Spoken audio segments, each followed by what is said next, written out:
இந்த வீடியோவில் Naruto Shippuden season 21 episode 483 பார்க்க போறோம்.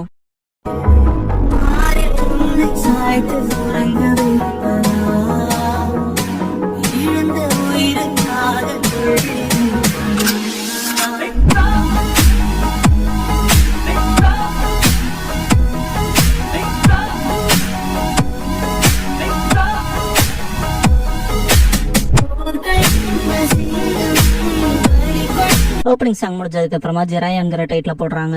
ஜிராயா ஒரோச்சிமாருவை வாடான்னு கூப்பிடுவாரு. சிக்னல் கொடுக்கவும் ஒரோச்சிமாரு ஓடுவான். ஒரு கிளவி வந்துட்டு என்ன சத்தம் இங்க உனக்கு ஏது போயிருக்குமா இருக்குன்ட்டு போவாங்க. பார்த்தா பேத் ஹவுஸா இருக்கும்.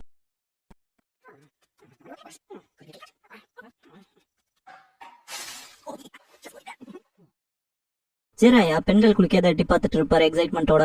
தலைவன் ஏகப்பட்டது இருக்குதுன்ட்டு ரசிச்சுட்டு இருப்பான். ஒரோச்சிமாரு இதுக்காடா கூப்பிட்டேன்பா, நான் போறேன்பா. ஜிராயா கொஞ்சம் அமைதியாடுறா, சத்தம் போடாதேன்பா. ஜிராயா சிரிச்சுட்டே எல்லாம் நல்லா இருக்கேன்ட்டு ஒரோச்சிமாரு டேன்பா.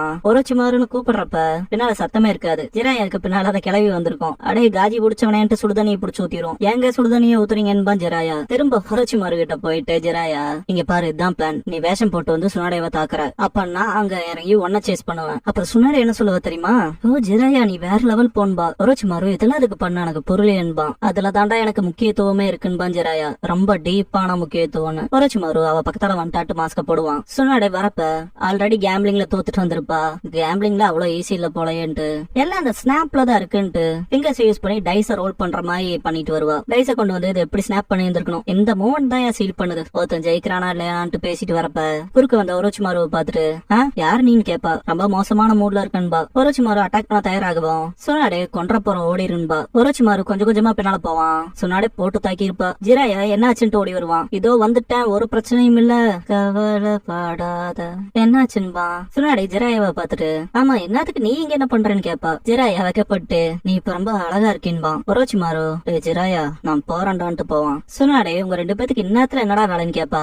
ஜிராயா சிரிச்சிட்டே இருப்பாரு. இதுக்கப்புறம் கொஞ்ச நாள் கழிச்சு வளர்ந்ததுக்கு அப்புறமா வார்க்குள்ள இருக்கப்ப ஜிராயா ஒரோச்சிமாரு சுனாடே டெம்பரேச்சரை தக்க வச்சுக்க கேம்ப் ஃபயர் பண்ணுவாங்க. சுனாடே ராத்திரி ஆனாலே ரொம்ப கோல்டா இருக்குன்பா. ஜிராயா இன்னைக்கு அவங்க நம்மள தாக்க போறது இல்ல, எனக்கு இப்போ ஒரு ஐடியா வந்திருக்கு, நம்ம ஏன் இந்த ராத்திரியில நம்மளோட கனவுகளை பத்தி பேசக்கூடாதுன்னு கேட்பாரு. ஒரோச்சிமாரு ட்ரீம்ஸ் அன்பா. ஜிராயா உனக்குன்னு ஒண்ணு இருந்தா சொல்றான்பா. சுனாடே உன்னோட ட்ரீமை பொறுத்த வரைக்கும் என்ன இருக்க போகுது ஜிராயா, உன்னோட அந்த கேவலமான தாட்ஸ் தானே, இருந்தாலும் இப்ப நீ கொண்டு வந்த டாபிக் உண்மையாமே நல்ல டாபிக் தான்பாங்க. ஜிராயா அப்ப சரி நீயே ஸ்டார்ட் பண்ண சுனாடேன்பாரு. சுனாடே இந்த உலகத்தோட எல்லா மூளைக்கும் போகணும்பாங்க. ஜிராயா நல்ல போல்டான ட்ரீம் தான்பாரு. சுனாடே நான் எல்லா கேசினோவுக்கும் போய் ஜெயிக்க போறேன். ஜிராயா உன்னோட கனவு என்னன்னு கேட்பாங்க. ஜிராயா யோசிச்சு பார்த்தா என்னோட கனவு ஒரு வேளை நீ டிராவல் போறேல அப்போ உன்னை பாதுகாக்கிறதா இருக்குன்பாரு. சுனாடே நோ தேங்க்ஸ்ங்கவும் ஜிராயாவுக்கு மனசே இருக்காது. ஜிராயா ஒரோச்சிமாரு இப்ப நீ உன்னை பத்தி ஓபனப்பா கொஞ்சம் தான் பேசேண்டான்பாரு. ஒரோச்சிமாரு கனவா அப்படி ஒண்ணு எனக்கு இல்லைன்பான். ஜிராயா சிரிச்சுட்டு நல்ல போரிங்கான ஆள் தான் நீன்பான். சுனாடே அவனை தனியா விடு, அவங்க அவங்களுக்குன்னு ஒண்ணு இருக்கும், அதெல்லாம் தாண்டி நமக்குள்ளன்னு வச்சுக்கிறதுக்குன்னு சில விஷயங்கள் இருக்கு இல்லையான்பாங்க.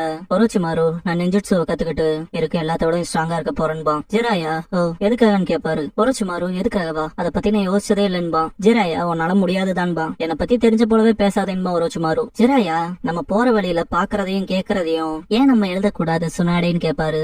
சுனாடே போறதுனா நீ தனியா போடான்பாங்க. ஜிராயா போலாம் தான், ஆனா தனிமையா இருக்குமேன்பாரு. அப்படியே லைட் அணைப்பாங்க. மிஸ் ஷினோபிஸ் அட்டாக் பண்ணுவாங்க. ஒரோச்சிமாரு மேல ஏகப்பட்ட குணம் இறங்கும். மிஸ் ஷினோபி சிரிப்பான், பார்த்தா அது சப்ஸ்டிடியூஷனா இருக்கும். சுனாடே அவன் வாயிலே பஞ்ச் பண்ணுவாங்க. ஜிராயா ஃபயர் யூஸ் பண்ணுவாரு. ஒருத்தனுக்கு அடுத்து ஒருத்தன் வந்துகிட்டே இருக்காங்கன்பாரு.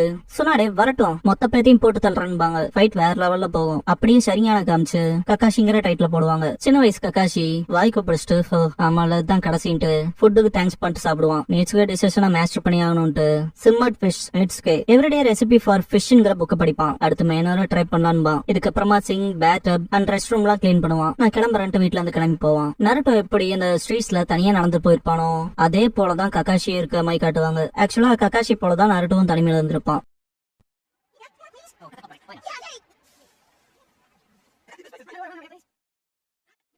இதுக்கப்புறம் கக்காஷி அகாடமில இருசனோட ஸ்பேர் பண்ணுவான். அடி வாங்கி விழுகவும் ரென் வருத்தப்படுவா. ஒபிட்டோ சந்தோஷப்படுவான். இருசன் டே நீ டெரிஃபிக்கா இருக்க, ஏமாந்து ஒரு செகண்ட் கார்ட் டவுன் பண்ணியிருந்தா கூட நீ என்ன டிஃபீட் பண்ணிருப்பேன் பாரு. ஒபிட்டோ முகம் மாறும் சந்தோஷப்படுவா. ரென் அவன் வேற லெவல்லங்கவும் ஒபிட்டோ இல்லாம பின்ன அவங்க அப்பா ஜீனியஸ், அவர்கிட்ட இருக்க ஸ்கில்ஸ் எல்லாமே உனக்கு வருந்தானான்ட்டு மூக்க நோண்டுவான். ரென்ன பாத்துட்டு என்னமோன்னு நான் உச்சிகா சீக்கிரமாவே என் பெஸ்டுக்கு வருவேன் அடிச்சு சொல்லுவேன், அவன் வெளியே காட்டிக்காத வக்கரமானவனா இருப்பான்பா பர்வர்ட்னு. ரென்னோட முகமே மாறும். கக்காஷி வரவும் நீ வேற லெவல், எப்பவும் பிராக்டிஸ் பண்ணுவியா என்ன? நீ அமேசிங் பா. கக்காஷி அப்பெல்லாம் இல்ல, புக்ஸ் படிப்பேன் அவ்வளவுதான் பா. இதுக்கப்புறம் ஈவினிங்ல காட்டுவாங்க. அகாடமி க்ளோஸ் ஆகும். கக்காஷி அகாடமில இருந்து கிளம்புவான். ஒபிட்டோ பாப்பான். கக்காஷி ஒபிட்டோ ஃபாலோ பண்ணிட்டே போவான். கக்காஷி அல்டிமேட் டெக்னிக்ங்கிற புக்கை படிச்சுட்டு ஃபிஷிங் பண்ணுவான். ஒளிஞ்சு இருந்து பாக்குற ஒபிட்டோ அவன் வேற லெவல்ல தான் இருக்கான்ட்டு பாப்பான். மீனை பிடிக்கவும் ஒவ்வொன்னு சத்தம் போட்டுருவான். அப்புறம் வாய் பொத்திக்குவான். கக்காஷி பிடிச்சிருக்க மீனை பார்த்துட்டு வெக்கப்பட்டு ஒபிட்டோ, கக்காஷி நீ வேற லெவல் தான் போன்பா. கக்காஷி டின்னர் ப்ரிப்பேர் பண்ணிட்டு இருக்கப்ப, வெளியே வாங்க உங்களுக்கும் தேவையான அளவுக்கு சாப்பாடு இருக்குன்பா. நிஜமா வாட்டு தலையை செஞ்சுட்டே எந்திரிப்பான் ஒபிட்டோ. ரென் மன்னிப்பு கேப்பா. ஒபிட்டோ பின்னால இருக்க ரென்ன பார்த்துட்டு ஷாக் ஆவான். கக்காஷி சமைச்சிட்டு இருக்கப்ப ஒபிட்டோ என்ன எல்லாமே தனியாவே பாத்துக்கிறியான்பா. அப்புறம் அந்த உஷ் உஷ்னு ஃபிஷ் பிடிச்சியே வேற லெவல்ல இருந்துச்சுன்பா. ரென் ஆமா உஷ் உஷ்னு அந்த ஃபிஷ் பிடிச்சியே அது நல்லா இருந்துச்சுன்பா. கக்காஷி அப்படியான்ட்டு சமைப்பான். ஃபிஷ் கொண்டு வந்து வைக்கவும் கியூட்டா இருக்குன்பா ஒபிட்டோ. ரென் இது பேர் என்னன்னு கேப்பா. கக்காஷி தி ரிவர் ஃபிஷ் மனியர் கக்காஷி ஸ்டைல்பா. ஃபுட்டுக்கு தேங்க்ஸ் பண்ணிட்டு சாப்பிடுவாங்க. ரெண்டு ஃபிஷ் சாப்பிட்டு கக்காஷி இதோட டேஸ்ட் டெலிஷியஸா இருக்கு, ரெஸ்டாரண்ட்ல சாப்பிடுறது போலன்பா. ஒபிட்டோ ஆமா கிரேட்டா இருக்கு, இதுலயுமே வேற லெவல்ல இருக்கேன்பா. கக்காஷி அப்படியே அங்கவும் ஒபிட்டோ நீ என்ன செஃப் ஆக போறேன்னு கேப்பான். கக்காஷி எனக்கு அதுல டவுட் தான்பா. ஒபிட்டோ நினைச்சண்டான்பா. 3 பேரும் சிரிப்பாங்க. அடுத்த நாள் திரும்ப கக்காஷி எந்திரிச்சு சிங் பேத் டப் ரெஸ்ட் ரூம் எல்லாம் கிளீன் பண்ணிட்டு நான் கிளம்புறேன்ட்டு வீட்டுல இருந்து கிளம்புவான். போற வழியில ஒபிட்டோ வந்துட்டு கக்காஷிட்டு மூச்சு வாங்குவான். கக்காஷி பாட்டுக்கு முன்னால போவான். ஒபிட்டோ நேத்து ராத்திரி சாப்பிட்டோம்ல சாப்பாடு நல்லா இருந்துச்சுன்பா. ஜோக் எல்லாம் பண்ணல, நிஜமாவே நல்லா இருந்துச்சுன்பா. கக்காஷி அமைதியா இருக்கிறத பாத்துட்டு கேக்குறே இல்லையான்பா. சாப்பாடு பத்தி பேசுறப்பதான் தெரியுதுன்ட்டு இச்சிராக்கு ராமன் கடையை பார்த்து அங்க சாப்பாடு நல்லா இருக்கும், அடுத்த தடவை போலான்பா. கக்காஷி சரின்பா. அகாடமில காய் வந்துட்டு கக்காஷி கிட்ட ஸ்பிரிங் டைம் ஆஃப் யூத் என் கூட ஸ்பெண்ட் பண்றேன்னு சொல்லி கேப்பான். Kakashi spring time of youth அன்பா. காய் நீ என்னோட வாழ்நாள் எதிரி, என் விதிக்கான மனுஷன்டான்பா. கக்காஷி என்னதுன்பா. காய் வா சண்டை போடுவான்னு கூப்பிடுவான். கக்காஷி நான் வரலன்றுவான். காய் வாடான்ட்டு அடிக்க ஆரம்பிச்சிருவான். கக்காஷி காய பொழந்து கட்டிட்டு மூச்சு வாங்கி நிப்பான். காய் இன்ஸ்டன்ட் கில்லா, என் வாழ்நாள் எதிரி, அமேசிங்கா தான் இருக்கான் போன்பா. கக்காஷி ஈவினிங் வீட்டுக்கு வந்துட்டு உள்ள போவான். எப்பவும் போல ஃபிஷ் சமைப்பான். நாளைக்குல இன்னும் யோசிப்பான். அடுத்த நாள் கிளம்புறன்ட்டு வீட்டுல இருந்து கிளம்புவான். கிரேவியார்ட் போய் நின்னுட்டு அப்பான்பா. மழை பெய்யும். அவங்க அப்பா கல்லறைக்கு பூவை வச்சுட்டு உங்க நண்பர்கள் நன்மைக்காக ரூல்ஸ் உடச்சிங்க இல்லையான்பா. எனக்கு இப்ப ஃப்ரெண்ட்ஸ் இருக்காங்க, ஆனா நான் உங்கள போல இருக்க போறது இல்லப்பா. Rules obey பண்ணுவன்பா. கக்காஷி அவங்க அப்பா தோள்கள்ல படுத்துட்டு அவர் சொன்ன விஷயங்கள் எல்லாம் கேட்டு சந்தோஷமா அந்த நாட்களை யோசிப்பான். எந்திரிச்சு சரிப்பா நான் அப்புறம் பாக்குறேன்ட்டு கிளம்புவான்.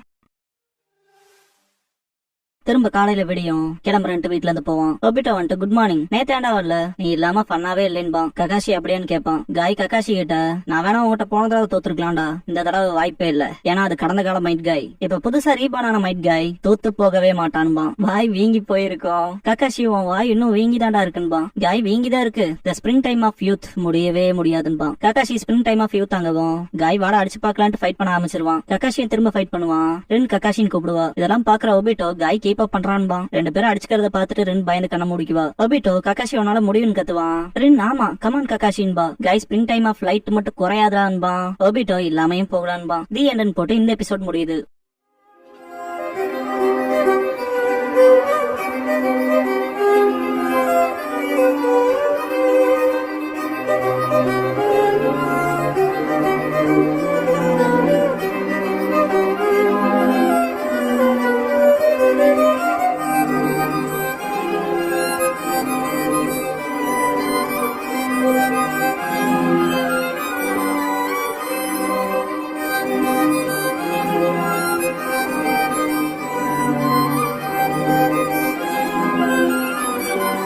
சீசன் முடிஞ்சதுக்கு அப்புறமா சாஸ்கே ஸ்டோரி சன்ரைஸ் பார்ட் 1 தி எக்ஸ்ப்ளோடிங் ஹியூமன்ங்கிற எபிசோட தான் நருட்டோ ஷிப்புடன்ல அடுத்து பார்க்க போறீங்கன்பா. நருட்டோ இந்த எபிசோட்ல ஒரே ஒரு இன்கன்சிஸ்டன்சி திங் இருக்கு. அதே போல பாத்தீங்கன்னா அனிமேஷன் எரரும் இருக்கு. ஃபர்ஸ்ட் இருக்க இன்கன்சிஸ்டன்சி என்னன்னு பாத்தீங்கன்னா கக்காஷி ஹிருசனோட சண்டை போடுவான் இல்லையா, அப்ப ஹிருசனுக்கு ஒயிட் ஹேர் இருக்க மாதிரி காட்டியிருப்பாங்க. ஈவன் மாங்கா அண்ட் அனிமேலேயே கூட பாத்தீங்கன்னா நைன் டெயில்ஸோட மோதிர வரைக்குமே வந்து ஹிருசனுக்கு பிரவுன் ஹேர் தான் இருக்கும். வேணும்னா செக் பண்ணி கூட பாருங்க. அந்த ஹேர் கலர் மட்டும் தான் ஒரு இன்கன்சிஸ்டன்சி திங்கா இருக்கு. சின்ன வயசுல ரொம்ப பிளாக்கா காட்டியிருப்பாங்க. 9-10 சில்சிலன்ட்டப்ப ஒரு மாதிரி பிரவுன் கலர்ல தான் இருக்கும் முடி. ஆஃப்டர் தட் தான் ஒயிட் ஹேரா மாறி இருக்கும். அடுத்து இந்த எபிசோட பொறுத்த வரைக்கும் அனிமேஷன் எரர் பாத்தீங்கன்னா சேம் கக்காஷி ஸ்டோரியில தான். ரென்னோட கணத்துல இருக்க மார்க்கிங் பாத்தீங்கன்னா பர்பிள் கலர்ல இருந்திருக்கணும். இந்த எபிசோட்ல பாத்தீங்கன்னா ப்ளூ கலர்ல காட்டியிருப்பாங்க. கொஞ்சம் சேச்சுரேட் ஆன மாதிரி இருக்கும். அத பத்தி சரியா தெரியல, but it's an animation error. இந்த எபிசோடோட சைல்ட்ஹுட் ஆர்க் ஃபுல்லா கம்ப்ளீட் ஆயிருச்சு. அடுத்து 484ல இருந்து 488 வரைக்கும் சாஸ்கே ஷிண்டன் புக் ஆஃப் சன்ரைஸ்ங்கிற ஆர்க்க தான் பார்க்க போறோம். வீடியோ இது வரைக்கும் ஃபுல்லா பார்த்தா எல்லாத்துக்கும் thanks and love you guys. அடுத்த வீடியோல பார்க்கலாம். பாய்.